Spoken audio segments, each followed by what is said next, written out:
అందరికీ నమస్కారం.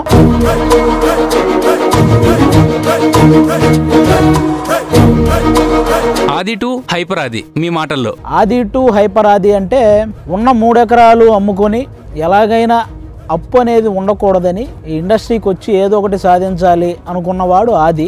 ఆ పోయిన 3 ఎకరాలు తిరిగి కొనుక్కొని దాంతోపాటు ఇంకో 10 ఎకరాలు కలిపి కొనుక్కునే అంత ఆ స్టామినా, ఆ టాలెంట్ అవన్నీ నాకు ఇచ్చింది ఈ ఇండస్ట్రీ. అలాగే ముందు నాకు ఆ అవకాశం ఇచ్చింది అభి అన్న. కాబట్టి వాళ్ళందరికీ ఎప్పటికీ రుణపడి ఉంటాను. కాబట్టి ఆది టు హైపర్ ఆది అంటే ఇప్పుడు నేను చెప్పిన ఆ కాస్త సీక్వెన్స్ చాలు. మీరు దర్శి నుంచి ఎమ్మెల్యేగా పోటీ చేస్తున్నారని విన్నాం, కానీ అది జరగలేదు. ఎందుకు? యాక్చువల్గా ఇవన్నీ నా పెళ్లి గురించి ఎలాగైతే యూట్యూబ్లో థంబ్నెయిల్స్ వస్తాయో ఇలా ఈ దర్శి ఎమ్మెల్యే ఇవన్నీ కూడా నా మీద వాళ్ళకున్న కొంతమంది అభిమానంతోనో లేకపోతే బేసిక్గా థంబ్నెయిల్ వ్యూవర్షిప్ కోసమో ఇలా పెడుతుంటారు. అలాంటిదేం లేదు. నేను ప్యూర్ జెన్యూన్గా కళ్యాణ్ గారి కోసం ప్రచారం చేశాను అంతే. ఆది గారు, మీరు ఇంకా చాలా మంది పవన్ కళ్యాణ్ గారి కోసం ప్రచారం చేశారు. ఫ్యూచర్లో ఏదైనా తప్పు జరిగితే మీరు బాధ్యత వహిస్తారా? పవన్ కళ్యాణ్ గారి వల్ల తప్పు జరిగితే అన్న క్వశ్చనే తప్పు. ఎప్పటికీ జరగదు జరగదు జరగదు.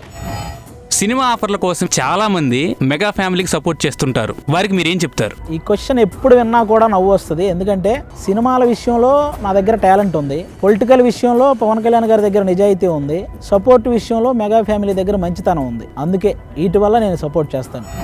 2024 పాలిటిక్స్ అనంతరం రోజా గారి మీద మీ అభిప్రాయం ఏంటి? రోజా గారు పాలిటిక్స్లో ఆవిడకు ఒక వ్యక్తి ఇష్టం, నాకు ఒక వ్యక్తి ఇష్టం. కానీ జబర్దస్త్ జడ్జిగా నాకు ఎప్పటికీ రోజా గారు అంటే గౌరవం ఉంది. ఎందుకంటే మాకు కానీ లేకపోతే నాలాగే ఎంతమందికైనా ఒక పేరు రావడానికి వాళ్ళ వల్లే మాకు ఈ పేరు వచ్చింది.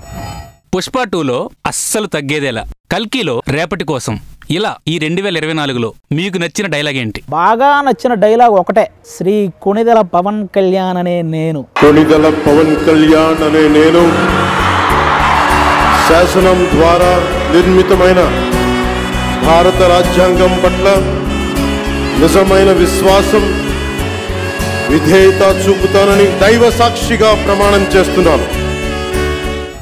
పవన్ కళ్యాణ్ గారా, చిరంజీవి గారా అని మిమ్మల్ని అడిగితే మీరేం చెప్తారు? లీడర్గా పవన్ కళ్యాణ్ గారు అంటే ఇష్టం, గ్యాంగ్ లీడర్గా చిరంజీవి గారు అంటే ఇష్టం.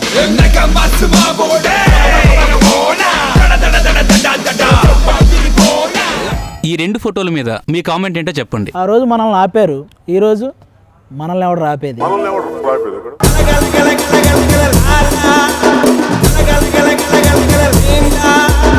పవన్ కళ్యాణ్ గారిని ఫ్యూచర్లో మీరు ఎలా చూడాలనుకుంటున్నారు? అంటే నాకు తెలిసి దేశ రాజకీయాల్లోనే ఎవ్వరికి రానంత సక్సెస్ కళ్యాణ్ గారికి వచ్చింది. బేసిక్గా కళ్యాణ్ గారు అంటేనే ఒక రేంజ్, ఇంకా అందులో ఇలాంటి సక్సెస్ అనేది ఎప్పటికీ గుర్తుండిపోయేది. కాబట్టి ఇంకా అంతకంటే అంటే ఇంకేముంటుంది, సీఎంఏ కదా, అది కూడా జరిగింది ఒకరోజు. అప్పట్లో స్పీచ్ అంటే బండ్ల గణేష్ అనేవారు, కానీ ఇప్పుడు హైపర్ ఆది అంటున్నారు. దీని గురించి మీ మాటల్లో. గణేష్ అన్నకి నాకు ఆ సంబంధం లేదు, కానీ నాకు బేసిక్గా త్రివిక్రమ్ గారు అంటే చాలా చాలా చాలా ఇష్టం అనమాట. నేను బీటెక్ చదివేటప్పుడు సిరివెన్నెల గారి గురించి త్రివిక్రమ్ గారు మాట్లాడిన స్పీచ్ నేను పదే పదే చూసేవాడిని. ఆ స్పీచ్ మాట్లాడితే ఇలా మాట్లాడాలి, మనం ఒక స్టేజ్ ఎక్కినప్పుడు ఇలా మాట్లాడితే అందరూ మన మాటల గురించి చెప్పుకోవాలి అన్న ఇలా ఉండేదన్నమాట. స్క్రీన్ మీద వేసే పంచుల విషయంలో అయినా, స్టేజ్ మీద మాట్లాడే స్పీచ్ల విషయంలో అయినా నాకు ఇన్స్పిరేషన్ మాత్రం త్రివిక్రమ్ గారే. ఆది గారు ఎప్పుడు లేడీస్ మీదే పంచేసి వేస్తుంటారు అనే వారికి మీరేం చెప్తారు? అంటే నేను ఈ జబర్దస్త్కి రాకముందు నాకు అంతకుముందు జబర్దస్త్లో బాగా చంద్రన్న స్కిట్లు ఒక రకంగా ఫ్యామిలీస్ అంతా బాగా ఎంజాయ్ చేసేవాళ్ళు. అలాగే సుధీర్ అన్న వాళ్ళ స్కిట్లేమో యూత్ మొత్తం బాగా ఎంజాయ్ చేసేవాళ్ళు. నేను వచ్చే టయానికి ఇది రన్ అవుతూ ఉండేది. నాకేం టార్గెట్ ఉండేదంటే ఈ 2 స్కిట్లని మనం టార్గెట్ చేయాలి అన్న ఫీల్ ఉండేది. అందుకే నేను ఫ్యామిలీ అలాగే యూత్ ఇద్దరికి నచ్చేలాగా నేను అలా ఆడవాళ్ళంటే వైఫ్ అండ్ హస్బెండ్ రిలేటెడ్ కామన్గా జోక్స్ చేసినప్పుడు మేము చాలా ఈవెంట్లకు వెళ్తే వాళ్ళు ఆటోమేటిక్గా మాకు చెప్తుంటారు, మా ఆయన మీరేసినట్టే మా మీద కూడా జోకులు వేస్తుంటారు, మేము ఇంట్లో అందరం సరదాగా మీ స్కిట్లు చూస్తుంటాం అన్నప్పుడు నాకు చాలా హ్యాపీగా ఉంటుంది. కాబట్టి లేడీస్ అందరూ కూడా మేము ఏ ఈవెంట్కి వెళ్ళినా వాళ్ళందరూ మీ స్కిట్ల వల్లే మేము ఆరోగ్యంగా ఉన్నాము, ఇంత నవ్వుకుంటున్నాము అని చెప్పి వాళ్ళందరూ చెప్తుంటారు. కాబట్టి ఆటోమేటిక్గా లేడీస్ మీద పంచులు లేడీస్ ఎంజాయ్ చేస్తారు, జెంట్స్ ఎంజాయ్ చేస్తారు, అందులో తప్పులేదు. ఆది గారు టీవీ షోస్లో మీకు చాలా పెళ్ళిళ్ళు, కానీ రియల్ లైఫ్లో పెళ్ళి ఎప్పుడు? నాకు ఎన్నో పెళ్ళిళ్ళు చేశారు. నాకు తెలిసి మన షోల్లో కూడా ఒక 5-6 పెళ్ళిళ్ళు చేశారు. ఇక యూట్యూబ్లో అయితే మనం ఎవరితో యాక్ట్ చేస్తే వాళ్ళతో పెళ్ళిళ్ళు చేశారనమాట. రియల్ పెళ్ళికి కొంచెం టైం ఉంది. పెళ్ళి అయింది అనే దానికంటే పెళ్ళి ఎప్పుడు అనేది చాలా బాగుంటుంది. దాన్ని కంటిన్యూ చేద్దాం. ఒకరు బాగా ఇష్టం అని ఎవరి పేరు చెప్తారు? ప్రియమణి గారు, హన్సిక గారు. ఇలాంటి క్వశ్చన్లు మనం ఆన్సర్ చేస్తే ఇప్పుడు ప్రజెంట్ డీలో హన్సిక ఉంది, అంతకుముందు ప్రియమణి గారు ఇంకా నాకు టచ్లో ఉన్నారు. కాబట్టి నేను ఎవరి గురించి చెప్పినా నాకు అప్పుడప్పుడు తాండర్ అవుతుంది. కాబట్టి ఇద్దరు.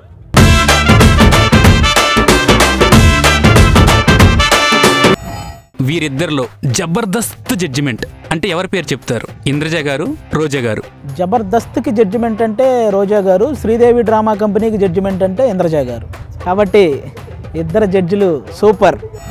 ఆది గారు, మీకు ఒక టంగ్ ట్విస్టర్. 6 రంగుల లంగాలు, 4 రంగుల లుంగీలు. లంగాలు లుంగీలే ఏంట్రా బాబు, ఇప్పుడుదా బాగానే జరిగిందిగా, చివరిలో ఈ లంగాలు లుంగీలు కావాలేంటి? సరే చెప్తా చూడండి. 6 రంగుల లంగాలు, 4 రంగుల లుంగీలు. 6 రంగుల లంగాలు, 4 రంగుల లుంగీలు. 6 రంగుల లంగాలు, 4 రంగుల లుంగీలు. లుంగీ. Thank you.